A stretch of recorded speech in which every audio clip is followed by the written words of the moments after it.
ஏன்னா கடைசியில டாக்டர் நினைப்படும் உங்களுக்கு எல்லாம். ஆமா, இதுக்கும் டாக்டர் தேவைப்படுது இல்ல.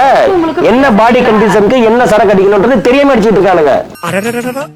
என் கண்ணை திறந்த கடவுளே, ஐயோ இது வரைக்கும் யாருமே அப்படி ஒரு யோசனை சொல்லேப்பா. ஆமா, இப்ப கிட்னில ஸ்டோன் ஃபார்ம் ஆயிட்டு இருக்காங்க அங்க எல்லாருக்குமே.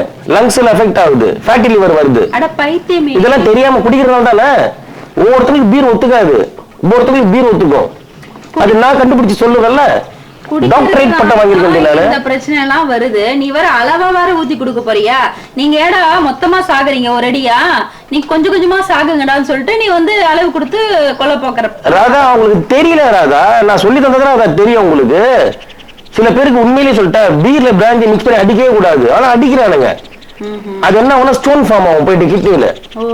ஆமா, குடிக்கிறதே தப்பு, இதுல இப்படி குடிக்கணும் அப்படி குடிக்கணும் வர சொல்றீங்க. சீரியஸ்லி, ஐஸ் வாட்டர் மிக்ஸ் பண்ணி ஓட்கா அடிக்கவே கூடாது, உடனே ஃபேட்டி லிவர் வரும், லங்ஸ்ல அஃபெக்ட் ஆகும். எனக்கு தெரியும், எனக்கு டைமண்ட் பார்ட்டி. டைமண்ட எந்த ரேஞ்சில் அடிக்கணும், எவ்வளவு மில்லிக்கு எவ்வளவு தண்ணி ஊத்தணும்ன்றது எனக்கு தெரியும். பிராந்தி எப்படி குடிக்கணும்னு பழகிக்க. சோ என்னுடைய பாடி கண்டிஷன் பாரு, இன்னும் பாரு, நானு பாத்துக்க எப்படி இருக்க.